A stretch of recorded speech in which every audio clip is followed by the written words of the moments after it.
ভাই আমার, এই যে রমজান মাসের রোজা যেটা আসছে, যেটা আল্লাহ ফরজ করেছেন, এই রোজার আপনাকে নিয়াত করতে হবে। মুখ দিয়ে কোনো কথা বলে নিয়াত করতে হবে না। খুব ভালোভাবে শুনেন, জীবনে আপনার কাজে দেবে। মায়েরা খালারা আপনারা শুনেন, রোজা যে রাখবেন, আমাদের আপনার প্রত্যেক ইবাদত নবী মুহাম্মদ সাল্লাল্লাহু আলাইহি সাল্লামের তরিকা মতন হওয়া চাই।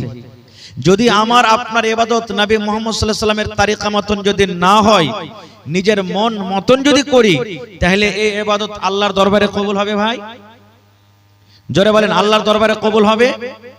যখন আল্লাহর দরবারে কবুল হবে না, তো এই জিনিসটা তো আমাদেরকে জানা দরকার, জানতে হবে। তার আগে আমাদেরকে জানা দরকার, এই রোজাটা আমাদের জন্য ফরজ না নফল নাকি? আল্লাহ তাআলা কোরআনে বলছেন কি, ইয়া আইয়ুহাল্লাযীনা আমানু, আল্লাহ রাব্বুল আলামিন ঈমানদার বান্দা বান্দীদেরকে আল্লাহ রাব্বুল আলামিন ডাক দিয়ে বলেন, এই জায়গাতে কোনো বেঈমান, কোনো ধোঁকাবাজ, কোনো দাগাবাজ, কোনো মুশরিক আল্লাহ রাব্বুল আলামিন তাদেরকে ডাক দিয়ে বলেন না। আল্লাহ রাব্বুল আলামিন ঈমানদার বান্দা বান্দীদেরকে কত ভালোবাসেন। এই ঈমানদার বান্দা বান্দী হলো আল্লাহর কত পেয়ারা বান্দা এবং বান্দী। আল্লাহ রাব্বুল আলামিনের তাদের প্রতি কত দয়া, আল্লাহ রাব্বুল আলামিন তাদেরকে কত ভালোবাসেন, কত মায়া করেন। আল্লাহ রাব্বুল আলামিন বলেন, এই আমার ঈমানদার বান্দী তোমরা শুনে নাও, হে ঈমানদার বান্দা বান্দী তোমরা শুনে নাও, কুতিবা আলাইকুমুস সিয়াম, আল্লাহ বলেন আমি রোজাটাকে তোমাদের প্রতি আমি আল্লাহ ফরজ করে দিয়েছি। আল্লাহ নিজে বলছেন রোজাকে আমি তোমাদের প্রতি ফরজ করে দিয়েছি। এখানে আপনারা বলবেন, হাজী মাওলানা এক মাস এত লম্বা টানা রোজা, একদিনও বাদ দিতে হবে না, এত লম্বা রোজাটা আল্লাহ দিয়েছেন, এত বড় কি জুলুম করা হয়? আল্লাহ রাব্বুল আলামিন বলেন, হে ঈমানদার বান্দা বান্দী রে, তোমরা এটা মনে মনে চিন্তা করো না যে আল্লাহ রাব্বুল আলামিন শুধু আমাদের প্রতি রোজাটাকে দিয়েছেন, শুধু আমাদেরকে রোজাটা করতে হবে। আল্লাহ বলেন, দুনিয়ার মানুষ রে, কামা কুতিবা আলাল্লাযীনা মিন ক্বাবলিকুম, তোমাদের আগে, তোমাদের নবী মুহাম্মদের আগে যত নবী দুনিয়াতে এসেছিলেন, প্রত্যেক নবীর উপরে রোজাটাকে ফরজ করে দেওয়া হয়েছে। প্রত্যেক নবীদেরকে রোজা দেওয়া হয়েছিল, ওরাও নিজের নিজের হিসাবে রোজা রেখে গেছে। হ্যাঁ, রোজা রাখার নিয়মটা হলো আলাদা। যেমন দাউদ নবীর ব্যাপারে এসেছে, দাউদ নবী রোজা রাখতেন একদিন বাদ একদিন। আমরা 12 মাসে এক লাগাতার এক মাস রোজা রাখনো শেষ হয়ে গেল। আর দাউদ নবী কেমন রোজা রাখতেন? আজকে রোজা রাখলেন, কালকে ছুটি, পরশু রোজা রাখলেন, তারপরে ছুটি, আবার তারপরের দিন রাখলেন, তারপরে ছুটি। তো তাদের বছরে কতদিন রোজা হতো ভাই? কতদিন রোজা হতো? একদিন পর একদিন গোটা বছর রোজা। কতদিন রোজা রাখতেন হিসাবটা জানেন না? আর একটু জোরে বলেন। 6 মাস। আর আমরা কত রাখছি? 1 মাস। তো কাদের মুশকিল ছিল বেশি? সুবহানাল্লাহ। আল্লাহ বলছেন, বান্দা শুধু তোমরা এটা মনে করিও না যে আমি তোমাদের জন্য রোজাটাকে দিয়েছি, তোমাদের আগেও রোজা ছিল। এবার বলবেন, হাজী মাওলানা রোজা কেন দিল আল্লাহ? রোজা দেওয়ার উদ্দেশ্য কি? আল্লাহ রাব্বুল আলামিন বলেন, লাআল্লাকুম তাত্তাকুন, হে ঈমানদার বান্দা বান্দিরে, 1 মাস তোমরা রোজা রাখবে। 1 মাস রোজা রাখার পর যেন তোমরা সমস্ত গুনাহকে বাদ দিয়ে, সমস্ত পাপ থেকে দূরে থেকে যেন তোমরা একটা মুত্তাকি পরহেজগার বান্দা হয়ে যাও, যেন তোমরা আল্লাহওয়ালা হয়ে যাও, যেন তোমরা আল্লাহওয়ালি হয়ে যাও, যেন তোমরা মুত্তাকি হয়ে যাও, পরহেজগার যেন হয়ে যাও। এই মুসলমান, এই আয়াত থেকে আমরা বুঝতে পারলাম, একটা লোক 11 মাস মদ পান করলো, আর ওই লোকটা রমজান মাসে রোজা রাখলো, আর রমজান মাস রোজা রাখা পর যখন রমজান মাসটা চলে গেল, ওই লোকটা আবার মদ পানতে শুরু করে দিল। আল্লাহর আয়াত মোতাবেক বোঝা গেল, বন্ধুরে, ওই লোকটার রোজা আল্লাহর দরবারে কবুল হয়নি। একটা লোক সারা জীবন মদ পান করে, বিচার করে, রোজা রাখলো, আর রোজা রাখা পর যেমনই রমজান মাস চলে গেল, ওই লোকটা আবার কিন্তু মদ পান করতে শুরু করে দিল, আবার জিনা ব্যভিচারে সেই লোকটা লেগে গেল। আল্লাহ বলেন, বান্দারে এখনো ওই লোকটা রোজা আল্লাহর দরবারে কবুল হয়নি। এবারে কত লোক বলবেন যে রোজা তো আল্লাহ ফরজ করেছেন, মাওলানা রোজা না রাখলে কি হবে? রোজার দিনে কত ভাই এমন আছেন বাজারে সিগারেট টানবে, মিষ্টির দোকানে মিষ্টি খাবে, হোটেলে ভাত খাবে, রুটি খাবে। ওকে যদি আপনি বলেন, আরে ভাই রোজাটা কেন করিসনি, কি বলবেন জানেন? বাড়ি থেকে খাইতে নাই যে মৌলভী সাহেব যে রোজা করে বেড়াবো। কত ভাই তো বলবেন, আল্লাহকে দেখে ডরাই না, আল্লাহকে দেখে ভয় করি না, তো মানুষকে দেখে ডরিয়ে কি করব রে? হ্যাঁ, মানুষকে দেখে ডরিয়ে কি করব?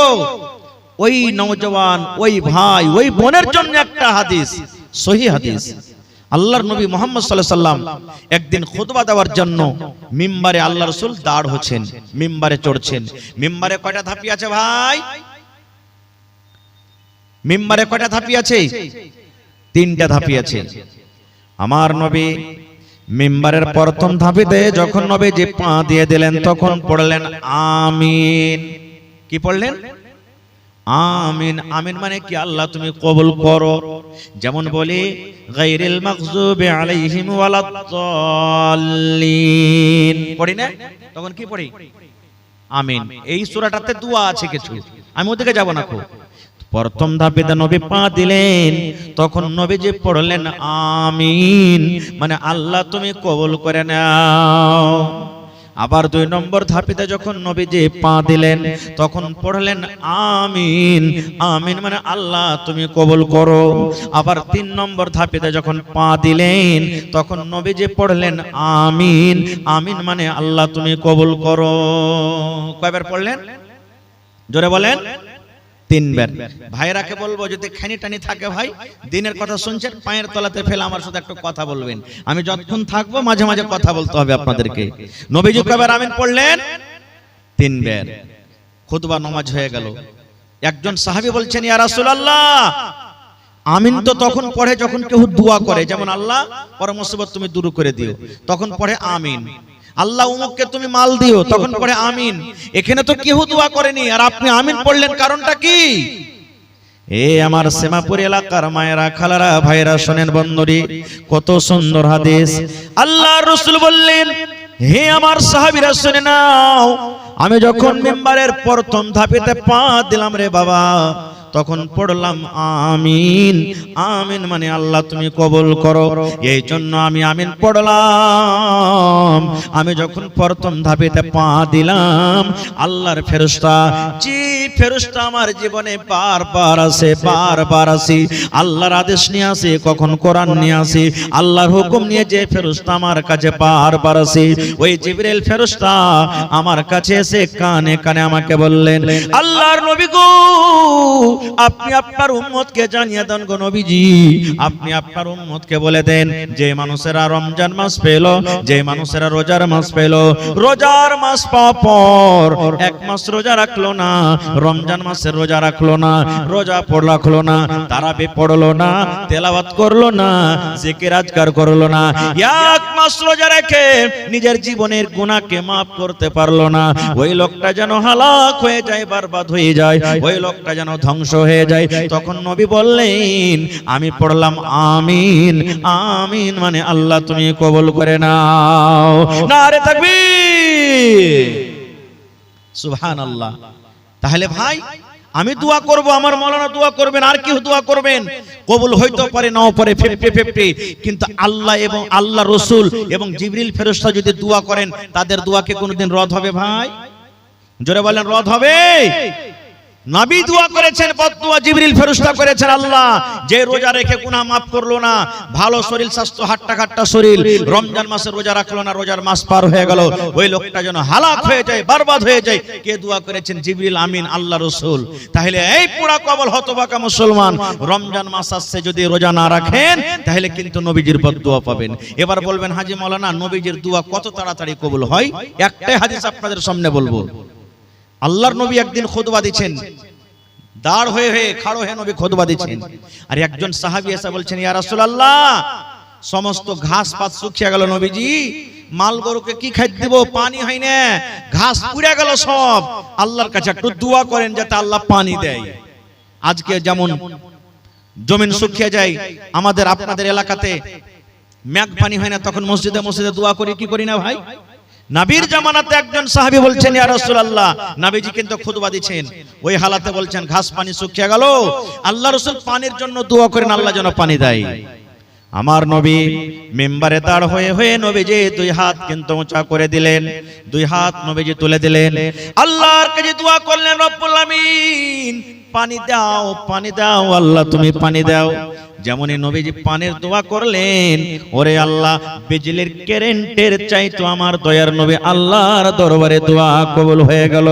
নবীজি আমার খুতবা দিতে আছেন, আল্লাহুস সামাদ, এইবারে কিন্তু আকাশ থেকে পানি বর্ষিত শুরু হয়ে গেল। খুতবা দিতে আছেন, নামাজ পড়া শেষ হয়নি, পানি হইতে লাগলো। নবীজি দোয়া করলেন, আল্লাহ পানি দাও, পানি হইতে লাগলো। কতদিন পানি হলো? শুক্রবারে দোয়া করলেন, শুক্রবার পানি হইল, শনিবার পানি হলো, রবিবার পানি হইল, সোমবার পানি হলো, মঙ্গলবার পানি হলো, বুধবার পানি হলো, বৃহস্পতিবার পানি হলো, আবার সামনে জমাতে আবার শুক্রবার মেঘ হয়ে আছে, এখনো ছুটতে চায় না, ঝমঝম ঝমঝম ঝমঝম ঝমঝম করে কিন্তু মেঘ হয়। আবার সে আরেক জমাতে 7 দিন 8 দিন পর আমার নবী খুতবা দিচ্ছেন।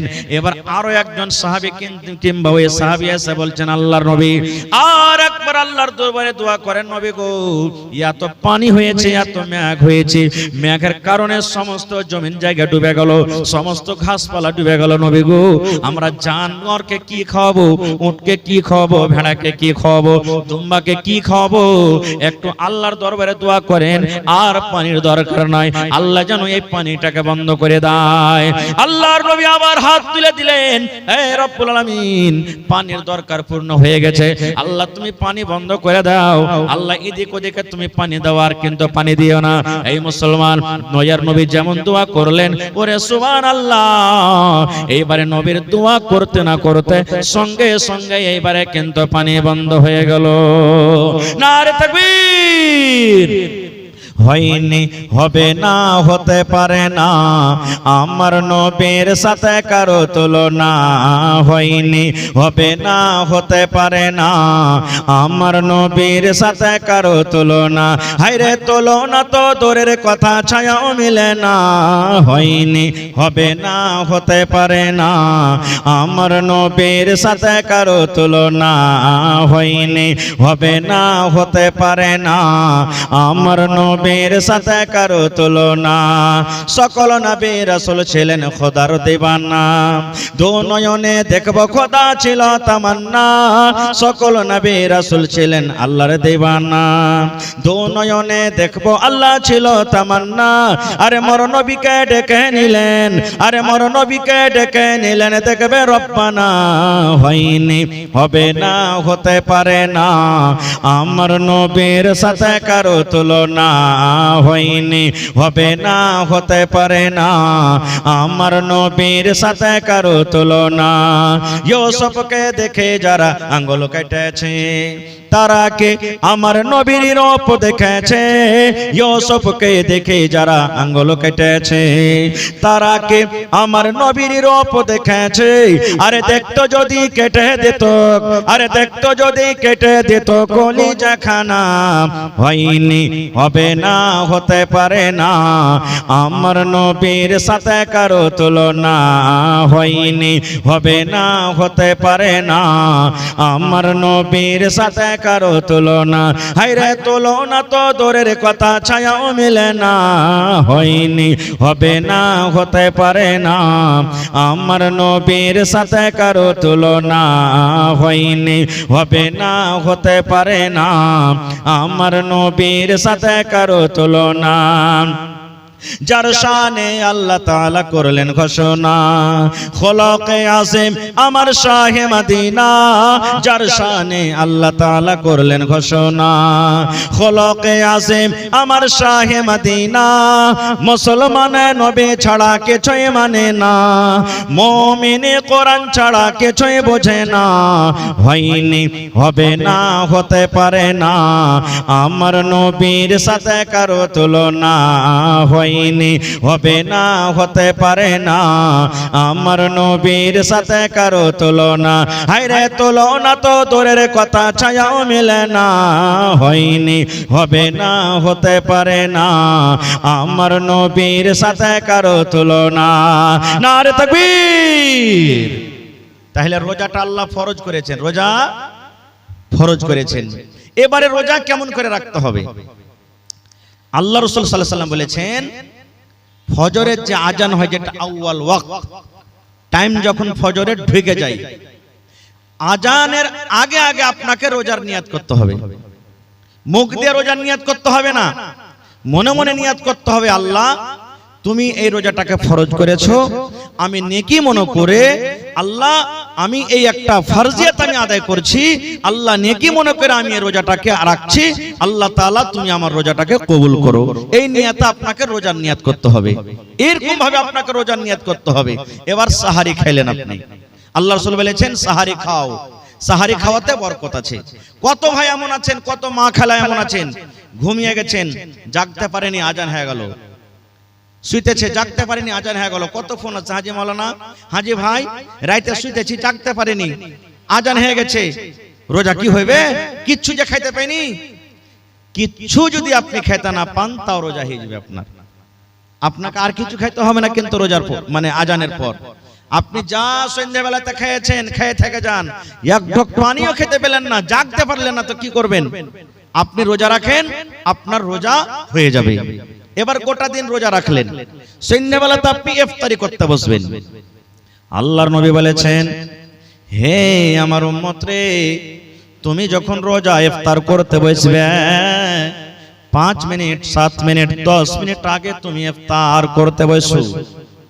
5 মিনিট, 7 মিনিট, 10 মিনিট আগে তুমি ইফতার করতে বসো। সামনে তোমার থালা আছে, তোমার নাস্তা লাগা আছে, বিভিন্ন রকমের তোমার খাবার আছে, কেন 5 মিনিট 10 মিনিট আপনাকে আমাকে আগে বসতে হবে? আল্লাহর নবী বলেছেন, উম্মত, রোজা কবুল হওয়ার কয়েকটা জায়গা আছে রে। আল্লাহর দরবারে মানুষ যে দোয়া করবে, আল্লাহ তুমি আমার দোয়াকে তুমি কবুল করো, আল্লাহ গুনাহ খাতাকে maaf করে দাও। আল্লাহর দরবারে মানুষ যখন দোয়া করে, দোয়া কবুল হওয়ার কয়েকটা কারণ আছে, কয়েকটা জায়গা আছে। যেমন নবী বলেছেন, ঝমঝম ঝমঝম ঝমঝম করে যখন মেঘ হয়, ওই মেঘের সময়তে যদি আপনি দোয়া করেন, ওই দোয়াটা আল্লাহ রাব্বুল আমিন ওই টাইমে কবুল করবেন। এটা হলো একটা দোয়া কবুল হওয়ার সময়।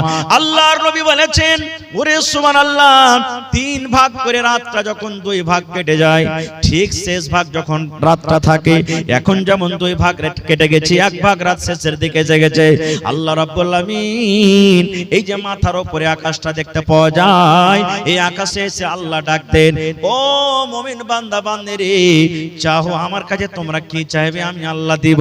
কি আমার কাছে বেটা চাইবে বেটা দিব, কি আমার কাছে বেটি চাইবে বেটি দেব, কি আমার কাছে মাল চাইবে মাল দিব রে, কি আমার কাছে মুসিবত থেকে বাঁচার দোয়া করবে আমি আল্লাহ দিব। কে আমার কাছে তোমরা কি চাইবে, আমি আল্লাহ রাব্বুল আমিন তোমাদের দোয়া কবুল করব, তোমরা আমার কাছে চাও। এই মতো একটা রাত আছে শাবে কদর, যে রাতটা রমজান মাসে আছে, এই রমজান মাসে একটা রাত আছে শাবে কদর। আল্লাহর নবী বলেছেন, ওই শাবে কদরের রাতে যদি আপনি দোয়া করেন, আল্লাহর দরবারে যদি আপনি চাহেন, আল্লাহ রাব্বুল আমিন সেই রাতে আপনার দোয়াটাকে কবুল করবেন। আল্লাহর নবীর স্ত্রী মা আয়েশা রাদিয়াল্লাহু তাআলা আনহা বললেন, ইয়া রাসূলুল্লাহ, আমি শাবে কদর করছি, মানে শাবে কদর আমি জাগছি, আমি তেলাওয়াত করি, আমি নামাজ পড়ি, আমি রাতটাকে তাসবিহ তাহলিল জিকির আজকারে কাটি। এবার নবী গো, ওই শাবে কদর যদি আমি পেয়ে যাই, শাবে কদর রাতে কি দোয়াটা পড়ব নবী গো? শাবে কদর আমি জাগবো তো দোয়াটা কি পড়ব? আমি দোয়া জানি না, দয়া করে আপনি দোয়াটা শিখিয়ে দেন। এই আমার ভাইয়েরা মায়েরা খালারা, আপনারাও শিখালেন, মুখস্থ থাকলে আলহামদুলিল্লাহ, আর না থাকলে আপনারা শিখালেন। আল্লাহর নবীর স্ত্রী বলেন, ইয়া রাসূলুল্লাহ, যদি শাবে কদর পেয়ে যাই, শাবে কদর রাতটা যদি আমার ভাগ্যে আমার নসিবে থাকে, ওই রাতে কোন দোয়া পড়ব নবী গো, একটু দয়া করে বলেন। আল্লাহর নবী বললেন, আয়েশা রে, যদি তুমি শাবে কদর পেয়ে যাও, এই দোয়াটা তুমি পড়বে রে আয়েশা। নবীজি শুধু আয়েশাকে শিখালছেন, কিন্তু তার জন্য নয়, কিয়ামত পর্যন্ত যত মানুষ এসেছেন, আছেন, আসবেন, সকলের জন্য কিন্তু শরীয়তে দোয়া। আল্লাহ আল্লাহুম্মা ইন্নাকা আফুন তুহিব্বুল আফওয়া ফাফু আন্নি। এটা সাবে কাদার জাগার দোয়া, এটা সাবে কাদারে পড়ার দোয়া। আল্লাহুম্মা ইন্নাকা আফুন তুহিব্বুল আফওয়া ফাফু আন্নি। এই দোয়াটার মানে হলো আল্লাহুম্মা, এই আল্লাহ, ইন্নাকা আফুন, তুমি মাফ করনে ওয়ালা, তুমি ক্ষমা করনে ওয়ালা, তুমি গুনাহকে মাফ করনে ওয়ালা। তুহিব্বুল আফওয়া, আল্লাহ যাকে তুমি মাফ করো তাকে তুমি ভালোবাসো, আল্লাহ যাকে তুমি মাফ করো তাকে তুমি প্যার করো, আল্লাহ যাকে তুমি মাফ করো তার সাথে তুমি মোহাব্বত করো। ফাফু আন্নি, আল্লাহ আমি একটা গুনাহগার বান্দা বান্দি, তুমি আমাকে মাফ করে দাও।